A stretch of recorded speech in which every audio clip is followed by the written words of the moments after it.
ஓம் ஸ்ரீ வராகிதாயே போற்றி போற்றி, சிம்ம வாகினியே போற்றி. நல்லதே நினைப்போம், நல்லதே நடக்கும்.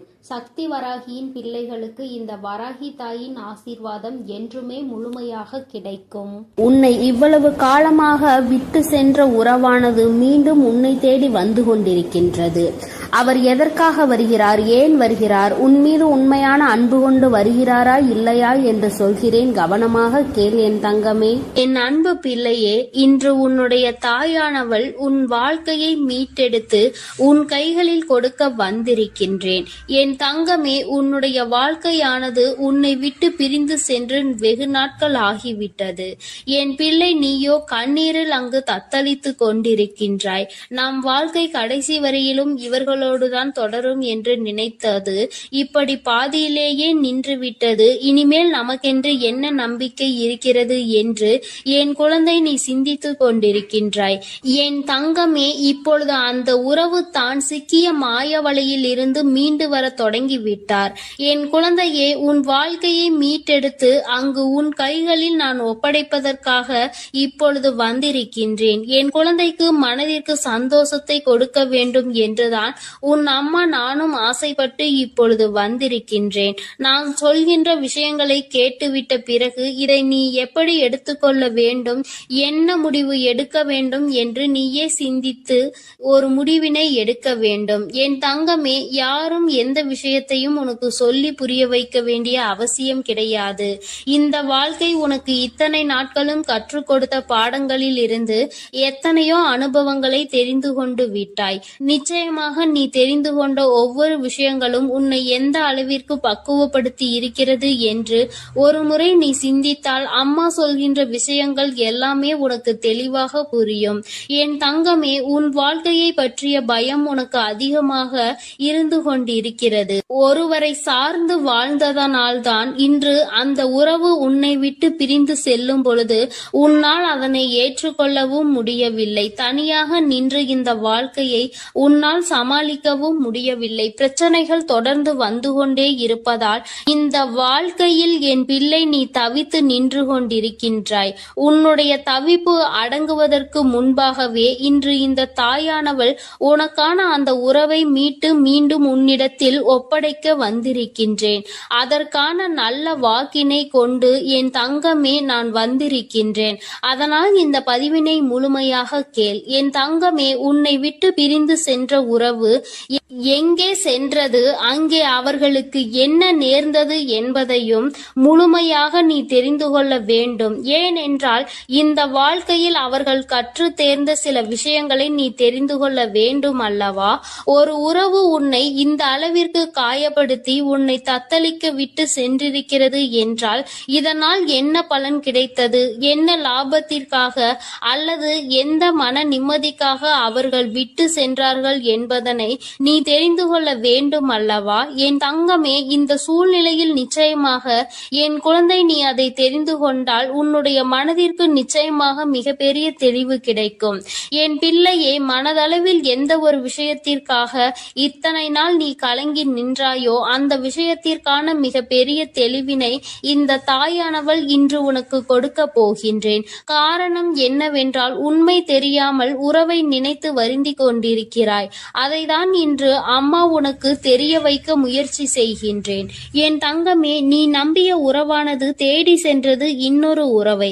அது மட்டுமல்லாமல் அங்கே அவர்களுக்கு இதைவிட சந்தோஷமான வாழ்க்கை இருப்பதாக நினைத்து உன்னை விட்டு அங்கே சென்றிருக்கிறார்கள். அவர்களுக்கு அங்கே என்ன பலன் கிடைத்தது என்று கேட்பாயானால் அங்கே முதலில் நல்ல ராஜ வாழ்க்கை தான் அவர்களுக்கு கிடைத்தது. அந்த ராஜ வாழ்க்கையை சந்தோஷமாக வாழ்ந்து கொண்டிருக்கின்ற நேரத்தில்தான் அவர்கள் வாழ்க்கையில் விழுந்தது மிகப்பெரிய பிரச்சனை. யாரை நாடி சென்றார்களோ உன்னை விட்டு, எப்படி இன்னொரு உறவை நாடி சென்றார்களோ அதுபோல அவர்கள் நாடி சென்ற உறவு உன் உறவை விட்டு வேறொரு உறவை தேட ஆரம்பித்து விட்டது. வாழ்க்கையில் ஏமாற்றம் என்றால் என்ன, அவமானங்கள் என்றால் என்னவென்பதை தெரிந்து கொள்ள வேண்டும் அல்லவா? மிகவும் எளிதாக ஒருவருக்கு துரோகத்தை செய்து விட்டேன், அதனினுடைய பலனை அடையாமல் விட்டால் எப்படி? அந்த பலனை தான் அவர்கள் அடைவதற்கு இன்று தயாராகி இருக்கின்றார்கள். என் தங்கமே, இந்த வாழ்க்கை நிச்சயமாக அவர்களுக்கு பல கடினமான விஷயங்களை காண்பித்து கொடுத்து விட்டது. அவர்கள் செய்தது எத்தனை பெரிய தவறு என்பதை அவர்களுக்கு புரிய வைத்து விட்டது. புரிய வைத்ததோடு மட்டுமல்லாமல் பல வேதனைகளிலும் சோதனைகளிலும் கிடந்து அதிலிருந்து மீண்டு வர முடியாமல் இப்பொழுது தவித்து மீண்டும் உன்னுடைய உறவே பெரியது என்று நினைக்க இவர் தொடங்கிவிட்டார். என் தங்கமே, ஒரு விஷயத்தை நீ தெளிவாக புரிந்து கொள்ள வேண்டும். இந்த தாயானவள் உன்னிடத்தில் ஒரு விஷயத்தை சொல்ல வருகிறேன் என்றால், அம்மா உடனடியாக எனக்கு எல்லாவற்றையும் செய்து கொடு, உடனே நான் சந்தோஷமாக வாழ வேண்டும் என்று நீ கண்மூடித்தனமாக சொல்லக்கூடாது. அவர் மாய வலையில் சிக்கி இருக்கிறார் என்றால் தன்னுடைய சொந்த புத்தி இல்லாமல் அங்கே எதுவும் நடக்கவில்லை. தன்னுடைய வாழ்க்கை, அதிலும் தன்னை நம்பிய ஒரு உறவு, தன்னை விட்டால் யாருமே அந்த உறவுக்கு இல்லை என்கின்ற நிலை, இந்த நிலை எல்லாம் உணர்ந்த பிறகும் கூட ஒருவருக்கு துரோகத்தை செய்ய முடிகிறது என்றால், இவர்கள் மீண்டும் உன்னை நாடி வந்து உன்னோடு இருக்கும் பொழுது வேறு ஒரு உறவை தேடினால் அதனால் தவறு யார் மேல் வரும் என்பதை ஒருமுறை நீ சிந்தித்து பார். உண்மையான அன்பிற்கு துரோகத்தை செய்ய நினைத்தவர்கள் நாளை எந்த விஷயத்தையும் உனக்கு செய்ய துணிவார்கள் என்பதை நீ மறந்து விடாதே. இவர்கள் நினைப்பதை நடத்துவதற்கான இடத்தை நீ கொடுக்க கூடாது. ஒரு முறை ஒரு தவறு உன் வாழ்க்கையில் நடந்துவிட்டது. இதிலிருந்து மீண்டு வர முடியாமல் நீ தவித்து நின்று கொண்டிருக்கின்றாய். என் தங்கமே, அப்பேற்பட்ட சூழ்நிலையில் அதே உறவு மீண்டும் ஒன்றை சொன்னால் அதை நம்புவதற்கு நீ முட்டாளாக இருந்து விடாதே. மாய வலையில் இருந்து மீண்டும் பேசுவதற்கு அவர்களுக்கு சுயமாக வேறு காரணங்கள் வரத்தான் செய்யும். ஒருவர் வாழ்க்கையை கெடுத்து இன்னொருவருக்கு சந்தோஷத்தை கொடுக்க நினைக்கின்ற உறவுகள் தன்னுடைய சுயநலத்தை மட்டுமே முன்னெடுத்து வைக்கின்றார்கள். உறவுகள் ஒரு நாளும் வாழ்க்கையில் உனக்கு தேவை கிடையாது என்பதை முதலில் நீ புரிந்து கொள். என் தங்கமே, நீ ஒவ்வொரு நாளும் இதனால் அழுது அழுது எந்த அளவிற்கு என் தங்கமே இந்த தாயானவள் முன் நீ புலம்பிக் கொண்டிருந்தாய் என்பதை ஒரு நிமிடம் சிந்தித்து பார். எப்பொழுதுமே உனக்கு நல்லதை மட்டுமே எடுத்துச் சொல்வேன். என் குழந்தையின் வாழ்க்கைக்கு ஏற்ற விஷயமாக இருந்தால் அதை நான் உன்னை விட்டு ஒரு நாளும் விலக்கி வைத்திருக்க மாட்டேன். என் தங்கமே, எல்லாவற்றையும் தாண்டி உன்னை விட பெரிது என்று நினைத்து இன்னொன்றை தேடி சென்ற உறவு மீண்டும் உன்னிடம் திரும்பி வந்தாலும் என்றென்றைக்கும் நீ அதனை நாடி செல்லாதே. உண்மையான உன் மீது அன்பு கொண்ட உறவாக இருந்தால் அந்த உறவு ஒருபொழுதும் இன்னொருவரை தேடி செல்லாது. என் தங்கமே, இது பொய்யான உறவு என்பதை நீ புரிந்து கொள்ள வேண்டும். அதனால் என் பிள்ளையே, எதுவானாலும் சிந்தித்து முடிவெடு. மீண்டும் ஒரு ஏமாற்றத்தை ஒருவேளை கொடுத்தால் அதை உன்னால் தாங்கிக் கொள்ள முடியும் என்று நீ நம்பினால் மட்டுமே இந்த வாழ்க்கையை நீ தேர்ந்தெடுக்கலாம். இல்லை, எனக்கு வேண்டாம், என்னால் முடியாது என்று நீ சொல்வாயானால் நிச்சயமாக நீ தப்பித்துக் கொள்ள வேண்டும் என்றுதான் அம்மா சொல்கின்றேன். என் குழந்தையே, வாழ்க்கையில் உண்மையான அன்பினை கொடுக்க எத்தனையோ பேர் இருக்கிறார்கள். பொய்யான அன்பிற்காக உன்னுடைய வாழ்க்கையை நீ தொலைத்துவிடக் கூடாது என்றுதான் அம்மா சொல்கின்றேன். என் குழந்தையின் மனதில் இருக்கின்ற இந்த எண்ணங்களை அம்மா நான் நிச்சயமாக புரிந்து கொண்டதன் பலனாக தான் உன்னிடத்தில் சொல்கிறேன். வேண்டாம் என்று முடிவெடுத்து விட்டால் என்னிடம் வா, அம்மா உனக்கான ஆறுதலை கொடுக்கிறேன். வேண்டும் என்று முடிவெடுத்தால் அந்த வாழ்க்கை உன்னுடைய பொறுப்பு. இனி உன் வாழ்க்கையை நீதான் பார்த்து கொள்ள வேண்டும். அதில் மட்டும் நீ கவனமாக இருந்து விட்டால் போதும். அம்மா உன்னை எப்பொழுதுமே கைவிட மாட்டேன் என்பதை மட்டும் நீ தெளிவாக புரிந்து கொண்டால் போதும். என் அன்பு பிள்ளையே, உன்னை விட்டு சென்ற உறவு மீண்டும் உன்னை தேடி வருகிறது. அதற்கான காரணம் என்னவென்று முழுவதுமாக கேட்டு தெரிந்து கொண்டு அம்மா சொல்லும் முடிவை உடனே எடு. ஏனென்றால் என் அன்பு குழந்தை இப்பொழுது மிகவும் கோபத்தில் இருக்கிறது. தன்னுடைய செயல்கள் பிடிக்காமல் மனமுடைந்து போய் இருக்கிறது. உன்னை விட்டு சென்ற உறவு நிரந்தரமாக இல்லாமல் போகட்டும். இனி எனக்கு அவர்கள் வேண்டாம் என்று அவர்களை வெறுத்து என் அன்பு குழந்தையானது இப்பொழுது மனதை கல்லாக்கி கொண்டு உட்கார்ந்திருக்கிறது. ஆரம்ப கட்டத்தில் அந்த உறவின் மீது உயிராய் இருந்தாய். இப்பொழுது அவர்கள் செய்த சிறு தவறுக்காக அவர்கள் வாழ்க்கையிலே நிரந்தரமாக வேண்டாம். என்னுடைய விஷயங்கள் அனைத்தையும் அவர் தவறாக புரிந்து கொண்டார், தவறாக செயல்பட்டார், என் வாழ்க்கையில் துரோகத்தை விளைத்தார்கள். இனிமேல் அவர்களுக்கு என் வாழ்க்கையில் இடமே இல்லை என்று அந்த நபரை என் அன்பு குழந்தை வெறுத்து விட்டது. ஆனால் அந்த தவறு அவர்கள் செய்தார்கள், நானும் அதை ஒப்புக்கொள்கிறேன். ஆனால் என் அன்பு பிள்ளையே, நீ மனதுருகி அழுதாய் அல்லவா? அதனுடைய கர்மா இப்பொழுது அவர்களை வாட்டி வதைத்து கொண்டிருக்கிறது. அவர்கள் வாழ்க்கையில் நரக வேதனையை அனுபவித்தார்கள். ஏனென்றால் என் அன்பு குழந்தை உண்மையாக இருந்தது, அவர்களையே முழுமையாக நம்பி இருந்தது. ஆனால் அவர்கள் துரோகம் செய்து ஏமாற்றி விட்டார்கள். ஒரு உண்மையான உறவை அலட்சியம் செய்தது உண்மைதான் என் அன்பு குழந்தையே. ஆனால் அவர்கள் பட்ட துன்பம் இருக்கிறதே, அது நரக வேதனை. தினம் தினம் உனக்கு செய்த துரோகத்திற்காக கர்ம வினை அவர்கள் வாழ்க்கை முழுவதுமே நடந்து கொண்டிருக்கிறது. சில காலத்திலே நல்லது எது, கெட்டது எது, நல்ல உறவு எது, பொய்யான உறவு எது என்று உன் உறவானது புரிந்து கொண்டது. உன் தாயானவள் அதை தெரியப்படுத்திவிட்டேன். ஆனால் சில நேரங்களில் என் அன்பு குழந்தையே, உறவை இழந்து விட்டோம், நம் வாழ்க்கையில் மறுமுறை அந்த உறவு கிடைக்காதா என்று சில நேரங்களில் நீ சிந்திக்கிறாய். ஆனால் சில நேரங்களில் எனக்கு துரோகம் செய்த உறவு மறுமுறை எனக்கு எப்படி துரோகம் செய்யாமல் இருக்கும், அதனுடைய குணத்தை எப்படி மாற்ற முடியும், அதனுடைய செயல்களையும் எண்ணத்தையும் எப்படி மாற்ற முடியும் என்று சந்தேகமும் ஏற்படுகிறது.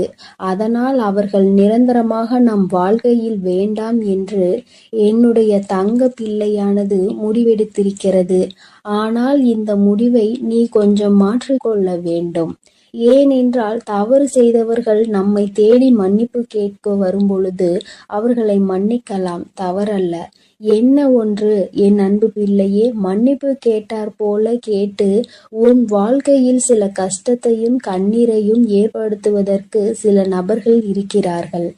ஆனால் உன் உறவானது மறுமுறை தவறு செய்யாத அளவிற்கு தக்க பாடத்தை உன் அன்னை கொடுத்திருக்கிறேன்.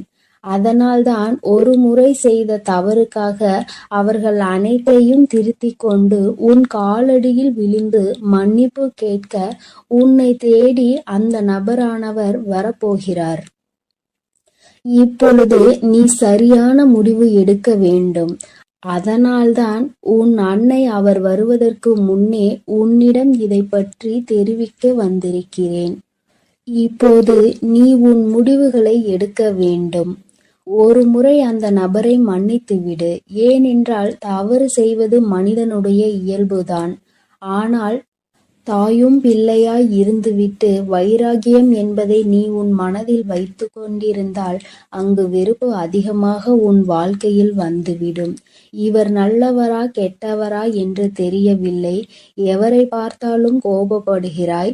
அந்த கோபத்தால் நல்ல விஷயங்களை கூட சில நேரங்களில் இழந்து விடுகிறாய்.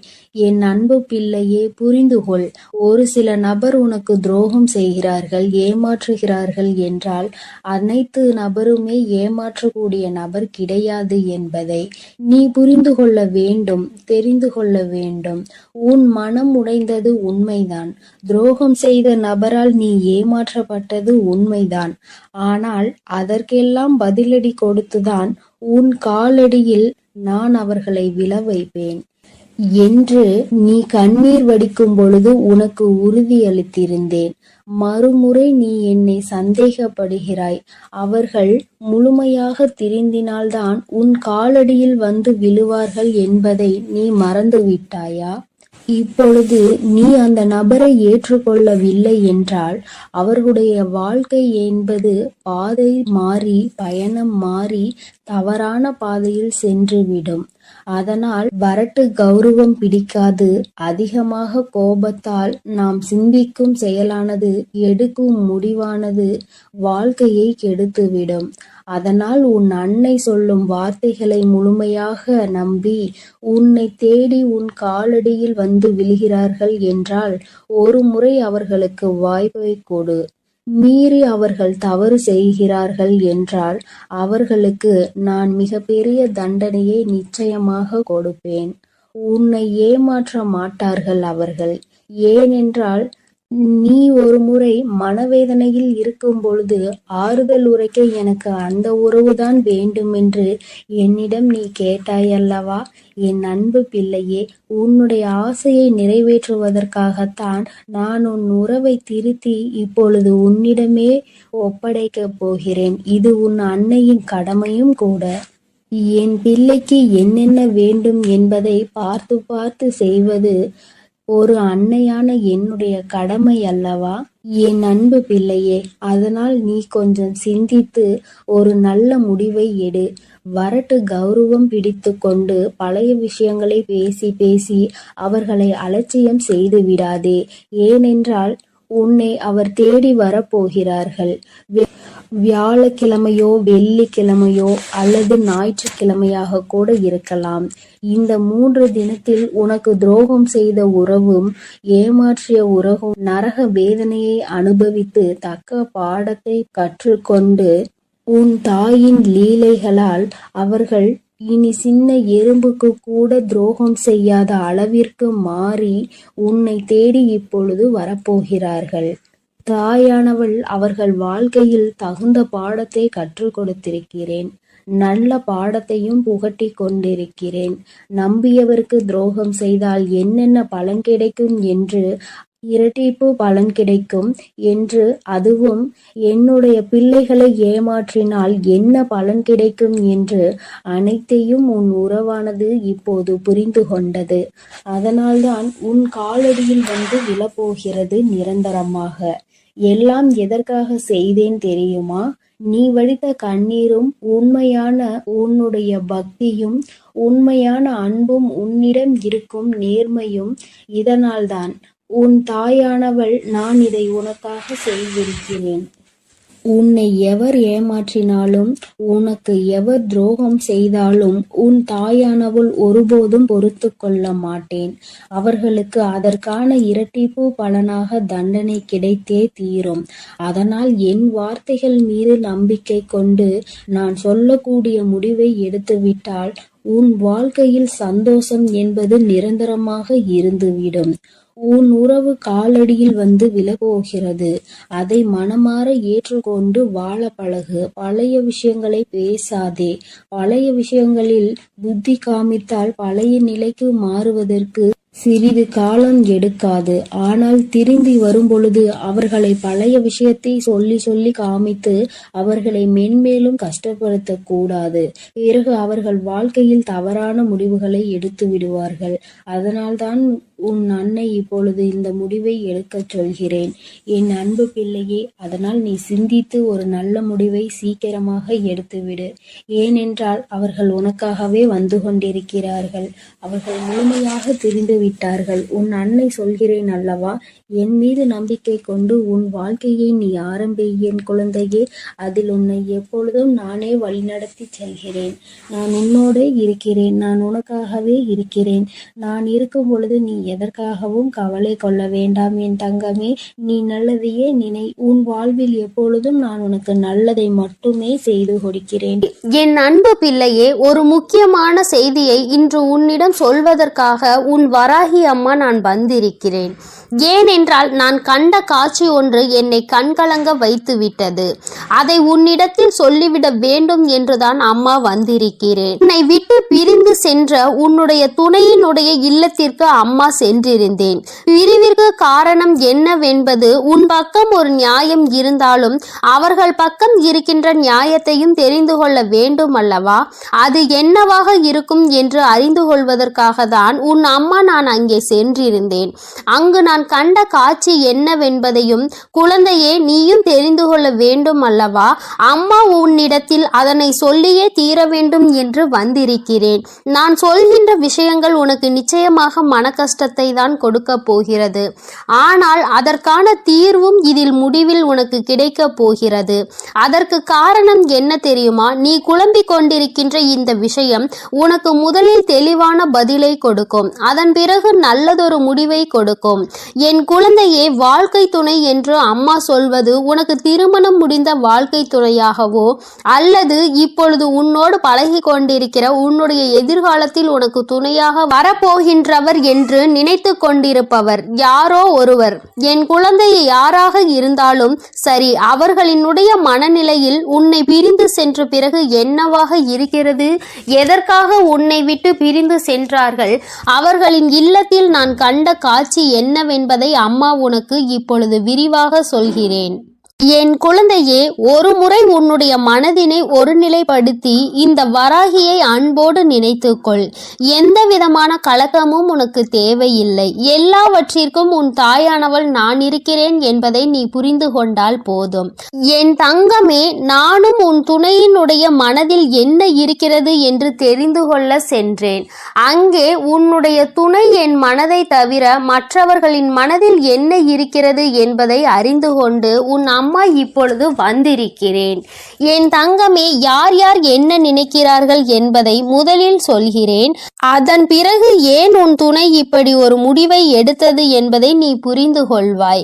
என் தங்கமே, உன்னுடைய துணையின் இல்லத்தில் இருக்கின்றவர்கள் உனக்கு எதிராக இருக்கிறார்கள். அவர்களின் மனதில் உன்னை பற்றிய தவறான எண்ணங்கள் இருக்கிறது. அதற்கு காரணம் நீ பேசிய சில வார்த்தைகள். நீ பேசியது நியாயமாகவே இருந்தாலும், உன் பக்கம் நியாயம் இருந்தாலும் அது அவர்கள் பக்கம் தவறாக தான் தெரிகின்றது. ஏனென்றால் எல்லோருமே தான் நினைப்பதுதான் சரி என்று நினைக்கிறார்கள் அல்லவா? அவர்களினுடைய எண்ணங்களும் அப்படிதான் இருந்து கொண்டிருக்கிறது. என் தங்கமே, அது மட்டும் அல்ல, அவர்களுக்குள் ஏற்பட்ட அந்த எதிர்மறையான எண்ணத்தை உன்னுடைய துணையின் மனதில் விதைத்து கொண்டிருக்கிறார்கள். அதிகமாக உன்னுடைய துணையின் மனதில் தேவையில்லாத விஷயங்களை கலந்து கொண்டிருக்கிறார்கள். உன்னுடைய துணையோ தவறாக உன்னை பற்றி நினைப்பதற்கு என்னென்ன வழிகள் இருக்கிறதோ அத்தனை வழிகளையும் அவர்கள் கொடுக்கும் பொழுது இவரும் அப்படி இல்லை என்று சொல்லாமல் அந்த விஷயத்தை காது கொடுத்து கேட்டுக்கொண்டிருக்கின்றார்.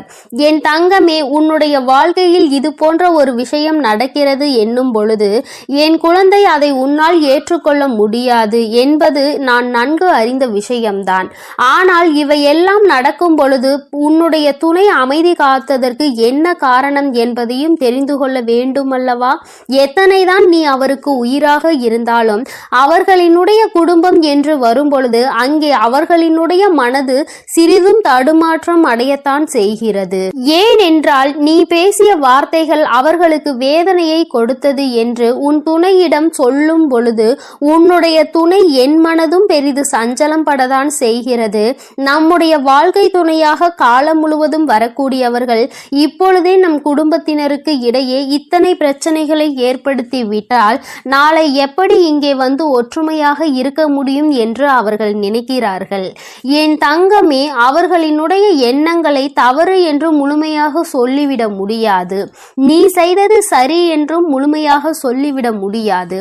அம்மா சொல்வது சரிதானே என்று ஒரு முறை நீ சிந்தித்து பார். என் தங்கமே, நீ நியாயமாகவே பேசியிருந்தாலும் ஆனால் யாரை பேசினோம் என்பதில் சிறிது கவனம் இருக்க வேண்டும். என் தங்கமே, உன்னுடைய வாழ்க்கை துணையினுடைய சம்பந்தப்பட்டவர்களாக இருக்கும் பொழுது சிறிதளவு கவனம் தேவை. அதற்காக அம்மா நீ நியாயத்தை எடுத்து சொல்லக்கூடாது என்று சொல்லவில்லை. அதற்கான சரியான நேரத்தை நீ எதிர்பார்த்து நிற்க வேண்டும் என்றுதான் அம்மா சொல்கிறேன். சூழ்நிலைகள் உனக்கு சாதகமாக இல்லாத பொழுது நீ பேசியதுதான் இத்தனை பிரச்சனைகளுக்கும் காரணமாக மாறிவிட்டது. இப்பொழுது அது எந்த அளவிற்கு வந்து நிற்கிறது என்று பார்த்தாயா? உன்னை உன் துணையிடம் இருந்து பிரிக்கின்ற அளவிற்கு திட்டம் தீட்டுகின்ற அளவிற்கு இந்த விஷயம் தொடங்கிவிட்டது. என் தங்கமே, எதுவாக இருந்தாலும் உன்னுடைய துணை காத்த அந்த அமைதிக்கு காரணம் நீ அவர்களின் பேச்சையும் மீறி பேசிவிட்டாய் என்கின்ற ஒரு வருத்தம். மற்றபடி அவரின் மனதை அங்கே மாற்றுகின்ற முயற்சிகள் எதுவும் அவரிடத்தில் எடுபடவில்லை. அதை அவர் காது கொடுத்தும் கேட்பது போல உட்கார்ந்து கொண்டிருக்கிறார் என்பதற்காக மேலும் மேலும் பேசிக்கொண்டே அவரினுடைய மனநிலையை மாற்ற முயற்சிகள் நடக்கிறது. ஆனால் இது பயனளிக்காது என்பதனை இப்பொழுது அவர்களுக்கு உணரத் தொடங்கிவிட்டார்கள். இருந்தாலும் நம்மால் ஆன முயற்சிகளை செய்து பார்ப்போம் என்று செய்து கொண்டிருக்கிறார்கள். சரி, அவர்கள் செய்வதை செய்துவிட்டு போகட்டும். ஆனால் உன்னுடைய உண்மையான அன்பு, உன்னை என் மீது நீ கொண்டிருக்கின்ற நம்பிக்கை நிச்சயமாக அவரினுடைய மனதை ஒரு நாளும் மாற்றிவிடாது. அவர்களினுடைய எண்ணங்கள் முழுவதும் அவசரப்பட்டு பேசிவிட்டாய் என்கின்ற வருத்தம் தானே தவிர அவரிடத்தில் எந்த ஒரு ஆலோசனைகளையும் கேட்கவில்லையே என்கின்ற மன கஷ்டம்தானே தவிர உன் மீது எந்த விதமான கோபதாபங்களும் அவருக்கு இல்லை. என் தங்கமே, அதனால் இந்த உறவு மீண்டும் தொடரப்போகின்ற உறவு. இந்த பந்தம் மீண்டும் உன்னோடு காலம் முழுவதும் வரப்போகின்ற பந்தம். அதனால் உனக்குள் எந்த விதமான கலக்கங்களும் தேவை கிடையாது. மற்றவர்களினுடைய எண்ணங்கள் உனக்கு எதிராக இப்பொழுது இருக்கிறது. ஆனால் என் தங்கமே, உன்னுடைய சூழ்நிலை மாறும் பொழுது நிச்சயமாக அவர்களின் மனநிலையும் தானாகவே மாறிவிடும். எப்பொழுது ஒரே பிடியில் நின்று கொண்டிருக்க முடியாது. அவர்களுக்கு அவரவர்கள் குடும்பத்தில் இருக்கின்றவர்களின் வாழ்க்கை முக்கியமானதாக தோன்றும் பொழுது தேவையில்லாமல் அடுத்தவரின் விஷயத்தில் தலையிடக்கூடாது என்ற எண்ணம் தோன்றும். அதற்கு அவர்கள் வாழ்க்கையில் இது போன்ற ஒரு சம்பவம் நடக்க காத்து கொண்டிருக்கிறது. அதிலிருந்து நல்ல பாடத்தை கற்றுக்கொண்டு வந்து உன் வாழ்க்கையில் தலையிடக்கூடாது என்பதை நிச்சயமாக புரிந்து கொள்வார்கள். என் குழந்தையே, இனிமேல் எந்த விஷயமானாலும் துணையினுடைய குடும்பத்தாரின் சம்பந்தப்பட்ட விஷயமாக இருந்தால் அவரிடத்தில் சிறிது ஆலோசனை பெற்றுவிட்டு பிறகு நீ நிச்சயமாக உனக்கு அதில் இருந்து நல்ல பலன்கள் கிடைக்கும். மாறாக உன்னுடைய சொந்த முடிவாக இருக்கும் பட்சத்தில் நமக்கு கஷ்டம் வரும் பொழுது அதில் இவரால் எந்த விதமான உதவியும் செய்ய முடியாமல் ஒதுங்கி நின்று வேடிக்கை மட்டும்தான் பார்க்க முடியும் என்பதை நீ இப்பொழுதுதானே நடந்து கொண்டிருப்பதை பார்த்து புரிந்து கொண்டிருக்கிறாய். என் தங்கமே, இனி ஒரு நாளும் இந்த சூழ்நிலை உன் வாழ்க்கையில் வராமல் நீ பார்த்து கொள்ள வேண்டும். உன்னை சுற்றி நடக்கின்ற விஷயங்கள் எல்லாம் எதை சார்ந்தது என்பதை நீ புரிந்து கொள்ள வேண்டும். உன்னுடைய அழகான வாழ்க்கையை மீண்டும் உன் கைகளில் நிச்சயமாக நான் கொடுப்பேன். மற்றவர்களின் மனநிலையை மாற்றி உன் கைகளில் அதை கொடுக்கின்ற நேரம் மறுபடியும் வரும். அதை நீ நிச்சயமாக எக்காரணம் கொண்டும் இழந்து விடாமல் பார்த்து கொள்ள வேண்டியது உன்னுடைய பொறுப்பு. என் தங்கமே, இந்த வராகி அம்மாவினுடைய ஆசீர்வாதங்கள் உனக்கு எப்பொழுதும் இருந்து கொண்டுதான் இருக்கிறது. ஆனால் உன்னுடைய வாழ்க்கை உன் கையில் தான் இருக்கிறது என்பதை நீ மறந்து விடாதே. சர்வ நிச்சயமாக இந்த வராகியானவள் கொடுத்த வாக்கினை நிச்சயமாக நிறைவேற்றி காட்டுவாள். நான் உன் வாழ்க்கையை உன் கைகளில் கொடுக்கிறேன் என்று சொல்லி இருக்கிறேன் அல்லவா? சர்வ நிச்சயமாக உன் வாழ்க்கையை நான் உன் கைகளிலேயே ஒப்படைப்பேன். அதுவரையிலும் நீ சற்று பொறுமையாக நம்பிக்கையோடு காத்திருந்தால் மட்டும் போதும். நடப்பது எல்லாமே உன் வாழ்க்கையில் நிச்சயமாக நல்லதா. என் அன்பு பிள்ளைகளுக்கு இந்த வராகி அம்மாவின் ஆசீர்வாதமும் அருளும் முழுமையாக கிடைக்கட்டும். ஓம் அண்ட பேரண்டமே போற்றி. ஓம் ஆதி வராகியே போற்றி.